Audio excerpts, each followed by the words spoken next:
Tia est née à Port-au-Prince et j'ai suivi mes cours, mon primaire et secondaire au Collège Marianne.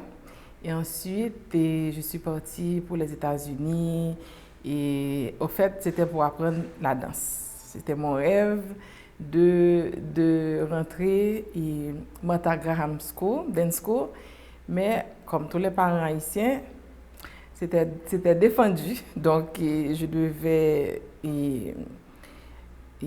m'orienter vers quelque chose d'autre. Donc, j'ai pris les sciences économiques que j'ai fait à Stony Brook pendant 4 ans et puis je suis revenue ici et j'ai travaillé dans le monde comment dire, le corporate world. La peinture est rentrée dans ma vie après le 12 janvier. J'ai perdu ma mère et beaucoup d'amis et c'était un moment assez difficile pour moi. Mais tout de suite après, j'ai eu ce désir de créer, mais je ne savais pas c'était quoi. Je dansais déjà, à cette époque-là, j'étais à Caminito, mais je voulais autre chose. Et c'est à ce moment-là que j'ai commencé à prendre des cours de dessin avec Dimitri. Et de là étant, je me suis concentrée sur mon propre langage. Et c'est ainsi que je suis devenue. C'est l'abstraction. Et au fait, au début, ma première exposition, c'était un petit peu du figuratif, avec un peu d'abstraction, mais pas totalement. Mais en cherchant et en travaillant, je me suis vue plus libre et plus... c'était mon langage, parce que ce que je veux exprimer n'a pas de... Il n'y a pas de terme humain, on peut dire. Et ma démarche est une démarche spirituelle. Et spirituelle, la recherche de soi, la recherche de l'évolution de l'humanité et de l'homme animal à l'homme spirituel.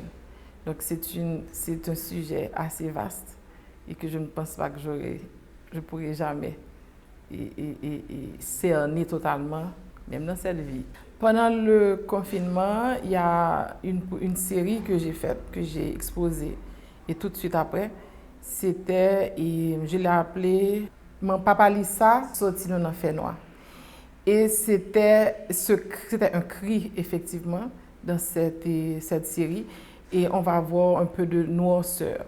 Mais la noirceur serait plutôt derrière et on verra un peu de lumière qui sortirait de là-haut. Et c'était un cri vraiment vers ce soleil pour nous aider à sortir de ce fait noir que l'humanité est. Et c'était un peu sombre. C'est une collection un peu sombre. Est-ce que c'était de la colère? Non, c'était plutôt la tristesse. Et lorsque je ressens beaucoup les émotions des gens. Et lorsque tu as des amis autour de toi qui sont dépressifs, qui sont malades, donc ça te touche. Et on a tendance à faire passer les émotions et l'énergie qu'on vit dans la peinture. C'est à la maison, c'est chez moi. J'ai transformé mon salon en mon atelier et j'ai séparé le salon. Je suis mère de famille, j'ai 3 enfants, 16, 10 et 8. C'est pas facile. Et les enfants ont besoin de toi et il faut trouver un temps pour te concentrer à ton travail et les enfants qui font le va-et-vient dans l'atelier. Et au début, c'était très difficile, mais j'ai appris à travailler avec eux parce qu'ils ont besoin de maman et même celle de 16 ans. Et on apprend à travailler avec ça, avec les enfants autour de nous. Et si je travaille sur une série et j'ai besoin de solitude, donc je travaille le soir. Après que tout le monde aille au lit, je descends et puis je travaille. J'ai exposé au Canada et en Floride et ici, ces 3 endroits. J'ai eu 2 et Art Basel. Voilà, Art Basel 2017 2016 et 2017. Et puis, pendant l'événement, dans 2 galeries, et puis au Canada, et puis ici. Ici, j'ai eu plus de solo que de collectif. Je motive beaucoup. Et si on regarde sur mon compte Instagram, on va voir des pensées positives. Et ça aide les autres également, moi également. Ça m'aide à rester positif. Et je reçois également beaucoup de feedback, de retour lorsque je poste ces notes-là, ces pensées. Et ça me permet également de voir, ok, même si c'est une seule personne, même si ma pensée embellit une seule personne, ça me va. Ouais, ça arrive beaucoup. Et à côté, il m'écrit merci, par contre, qu'est-ce qu'on fait pour moi là? Ou bien j'avais besoin d'entendre ça aujourd'hui. Et continuer à poster. Donc, c'est bien. Je pense écrire et j'ai un cahier où je fais la collection de ce qui me vient en tête. Et puis peut-être un jour, je pourrai partager. Non, je pense que je suis qu'au début. Il y a tellement de choses. Et pour un peintre, pour une artiste, c'est illimité. Et les inspirations, c'est illimité. Si on regarde mon parcours, on va voir la Tia en 2015 n'est pas Tia en 2021. Et je suis sûre que ce ne sera pas là même en 2022-2023. Donc, il y a toujours de l'espace pour grandir. Toujours. Donc, non, pas du tout.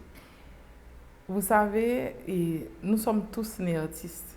Si on se rappelle, en kindergarten, lorsque nous donnions des crayons et de la peinture, on créait. La société nous a appris à oublier cette partie créative de nous-mêmes pour aller vers l'intellect. Et l'intellect nous a appris également à nous déconnecter de notre source, de qui nous sommes. Et est-ce que je pousserais les jeunes à aller vers la peinture? Peut-être pas la peinture seulement, mais ils ont d'autres dons, peut-être. Et s'ils trouvent leurs dons et travaillent avec leur âme et leur essence, c'est une très grande différence. Ça va les aider à se reconnecter avec eux-mêmes et peut-être les aider à grandir et à voir la vie différemment. Ils peuvent essayer. On est tous artistes, d'une façon ou d'une autre. Mes enfants viennent de moi, mais ils ne sont pas à moi. Ils sont venus faire leur propre expérience. Ce qu'ils veulent, je suis à 100% avec eux. S'ils veulent faire la peinture, il n'y a pas de problème. La seule chose, ils doivent aller jusqu'au bout. Pas de médiocrité. S'ils veulent, si j'ai une fille qui aime la natation, si c'est ce qu'elle veut faire, qu'elle aille. Mais elle doit aller jusqu'au bout.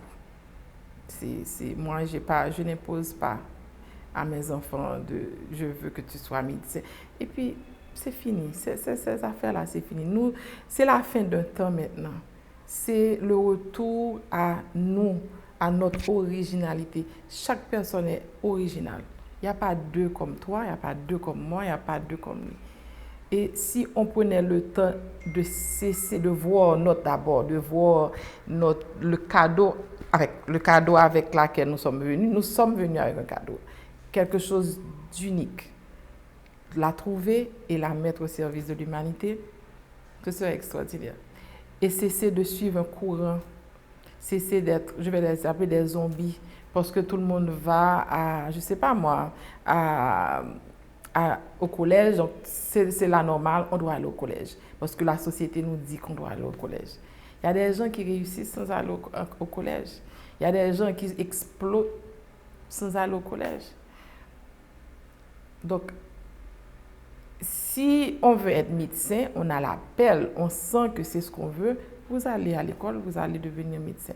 Vous voulez défendre les gens, vous voulez être là pour les gens, pour les défendre lorsqu'on les fait des abus, vous allez être avocat. Mais ça doit venir du dedans. mais pas parce qu'on vous impose. C'est là, c'était mon problème, moi. Je voulais être danseuse. Je voulais aller à l'école de Martha Graham, une grande école aux États-Unis. Mais mes parents m'ont imposé autre chose. Et puis, qu'est-ce qui est arrivé? En grandissant, je ne voulais plus parce que j'étais malheureuse. Donc, c'est trouver ta passion, trouver ce qui te plaît. Tu te réveilles chaque matin et c'est pas lourd, c'est pas un, comment on dit en anglais, a burden, c'est pas une obligation, mais une joie. Tu te lèves où je vais travailler. C'est une passion. C'est là une grande différence. Ce qui me désole, c'est que les femmes ne connaissent pas leur valeur. Les femmes d'aujourd'hui ne savent pas qui elles sont. Et si, quelque part, je ne sais pas, on pouvait les apprendre, ce n'est pas de leur faute, c'est parce qu'ils ne savent pas. Et nous sommes les seuls à être un lien entre l'invisible et la terre. Nous sommes les seuls à pouvoir incarner un être humain en nous. Certes, on a besoin de l'homme, mais l'enfant, la gestation se fait en nous. Nous avons la possibilité de changer l'humanité par notre façon d'être. Le Créateur, l'univers, Dieu, Allah, je ne sais pas comment vous appelez, on appelle, nous a donné pour devoir de procréer et d'être la responsable de l'humanité. Mais on a tout oublié comme femme. La terre-mère est femme.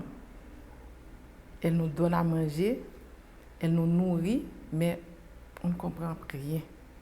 On a tout oublié.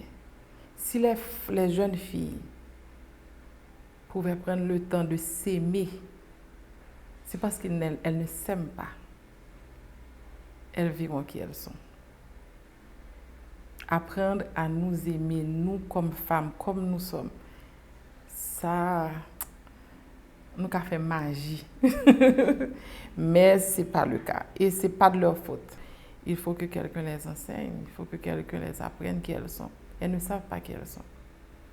Elles se cherchent et en se cherchant, on commet beaucoup d'erreurs. Aimez-vous d'abord. Si on s'aime, on saura comment aimer l'autre. On ne peut pas aimer personne si on ne s'aime pas. S'aimer pas dans le genre, je vais utiliser un mot, narcissique, où on se flatte tout le temps, mais s'aimer dans le sens de faire ce qui nous rend heureux, ce qui nous plaît. Qu'est-ce qui te plaît? Qu'est-ce qui te rend heureux? Si quelqu'un te demande un service et tu es dans l'impossibilité de le faire, tu peux dire non parce que tu ne peux pas. Mais te pénaliser pour aider l'autre, tu ne t'aimes pas. Maintenant, si ça te plaît de rendre service, tu le feras de tout cœur. Nous aimer, prendre soin de nous, on ne sait pas faire ça. On ne nous a pas appris à faire ça. Et moi, c'est en grandissant que j'ai compris qu'on ne nous a pas appris à nous aimer. Donc, allons apprendre à nous aimer, à découvrir qui nous sommes. Nous sommes tous des êtres merveilleux. Et le jour qu'on découvre ça,